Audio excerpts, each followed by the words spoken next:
Hi, Leafia.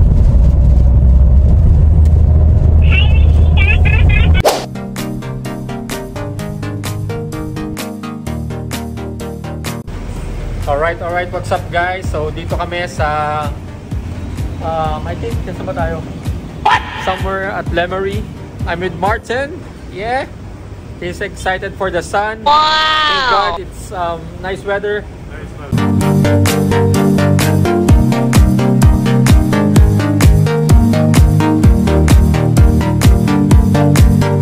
Okay, so at some point we are near the Ibonita farm, and I forgot the other name, but yeah, we're near, maybe just 5 to 10 minutes. It's now off-road, and my brother is at front with the AdMax, my dad with the Raptor, and we are here with the Veloz with the 190mm ground clearance. And okay, so we're taking it slow. What? And thanks for Martin for the he's taking the shots now, so I appreciate that you're with me and taking the video. So we have to take it slow. Oh, but if the AdMax can do it, I can do it, right? Ang galing! So yeah. Okay, we're going.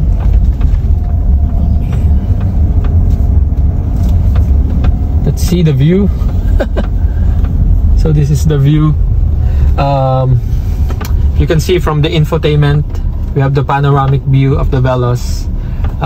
Yeah, so the front and then the panoramic view. I can get also the both sides, guys, with the side mirror facing down, 2 cameras, so you'll be able to have a look. And then that's the front. Of course, when we do reverse, it will show us reverse. I think we're here. A few moments later. Alright, hey guys, finally we're here. Dito kami sa Calatagan, guys. So ayan, all parked up and just in time for the 2 PM check-in. So ayun, okay naman yung aming naging biyahe. Just celebrate, and yun, may mga horse, so good. Ayun guys, hi ate. So yan, kids, dito na kami. We're all complete during the checklist. Paula and Martin, say hi. My parents and 33.5.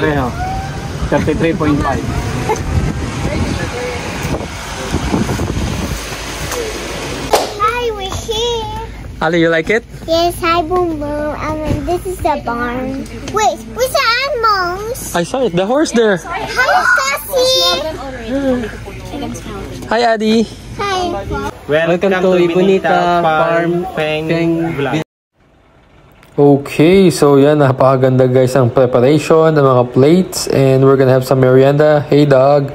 Ayan guys, we had some pancit canton, gisado, and of course loming Batangas. So yan, ito yung kanilang pinipare. Bali pag nagbuka dito guys, they will ask for your meal tsaka yung mga merienda, so you have to order in advance. And ayan, ito yung mga napusuan namin na order. And ayun, so after eating, naglakad-lakad kami, checking the place, and ayan, napaka-relaxing guys, fresh air, tapos ang daming mga, syempre farm, may mga huni ng ibon, and ayan, makikita mo that ito yung dito kami kanina kumain. After cleaning, we have to give the toys sa mga kids, and ayan, thanks to Paula and Martin. Well, it's Martin talaga. So yan, Adi the dinosaur, Anisha the makeup kit, and kay Alejandra the Lego stuffs, the Super Mario thing na matagal na niyang gustong gusto, and hindi kasi namin mabili kasi mahal.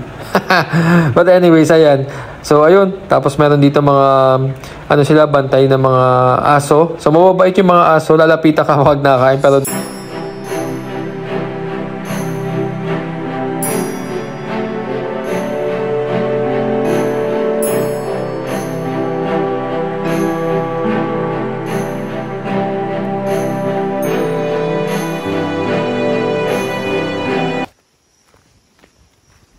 okay guys, so ayun, quick background kay Ibonita Farm and Villas. It's a 2.3 hectares of land which offers great views, ambience, and outdoor space. And as you can see, kids can run and play and basically it's a farm.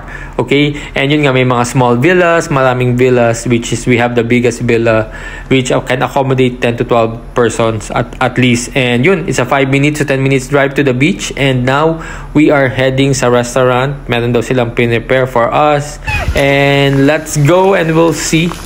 Happy birthday, Paula. Wow, happy birthday, Paula. Welcome, Sir Martin, family and Garejo. Happy anniversary, Moma Popa. Moma Popa. Alright guys, we're here. Thanks sa Ibonita for the setup. It's soon gonna be my sister's birthday. Welcome remarks. Welcoming for Martin and for us, of course, and advance happy anniversary to my mom and dad. So yun guys. Enjoy. Why? Hey! Wow. Iyak na yan. So yun guys, we have leche flan, some fruit salad. Uy, may makopa. Fruit cocktail, pinakbet, kare-kare, sinigang. This one, makopa. Kare-kare, rice, sinigang. And of course, so the guys are enjoying the food. Ay, kuya, meron palang alamang. This is the dog. Hi, dog. Hi, Dad. Oh, see?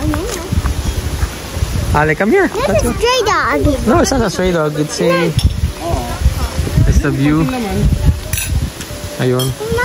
So once again, enjoying the night. So really nice preparation. Panalo. We got some chicken for the kids. Adobo.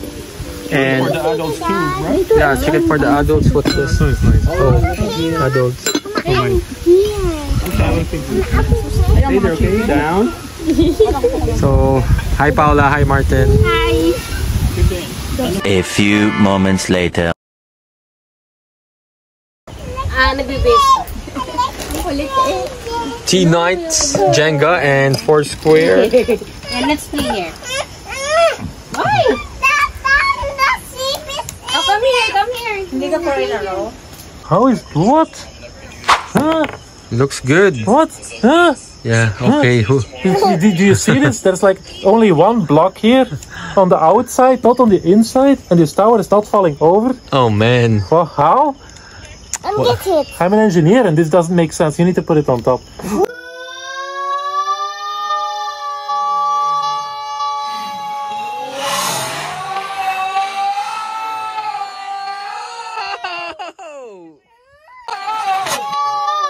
The next day. Hey guys, good morning. So yan, 6 a.m. Dito kami nagstay. Ivatan series, Ivatan Villas. So ayun, almost 10 kami dito. We got 3 kids. Mainly yung beds nasa taas, may 3 queen and may 2 single. Tapos yun, super sarap ng feeling and napaka ganda ng rooms. So inspired siya ng Batanes. Kita mo naman, 'di ba? Rocks, tapos combination of wood. Ang ganda ng pagka-design. Tapos sa baba, merong 2 queen bed na later I'll show you dito sa mga pictures, sa mga snap namin. Tapos may 2 CR din. Super ganda ng CR guys. And ang ganda rin ng wash area where you could brush your teeth or clean up because napakalinis. And nandito kami naman sa may parang receiving area na parang pwede ka dito mag-breakfast and then mag-dine in. So ayan, nandito kami kung makikita nyo. Doon lang siya, walking distance. Guys, super spacious dito. It's about 2.5 hectares yung land, pero na-maximize siya. May mga iba pang mga rooms doon. I forgot the name, but napaka-friendly. May mga animals dito. Merong goat, meron ditong horse. May mga dogs sila, so huwag kayo matakot sa mga dogs.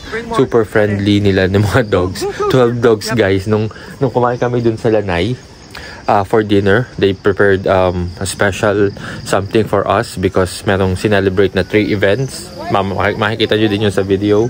I'll share, but yun nga, Super ganda doon. Which is yung pinakita ko pala kanina. Yung events, diba? So, yung tatlong yun. And yan. Madami dito pwedeng gawin. So, yung kids, freely, they can walk around. Gandang exercise, roam around this farmland. Meron mga goat, may animal feeding, may pool, yung secret garden. And then tapos parang may pathway doon na parang maganda. Korean style. Kasi nga diba may mga puno. And then ayun yung moon. Tapos yung highlight kagabi, nag-bonfire kami with some s'mores.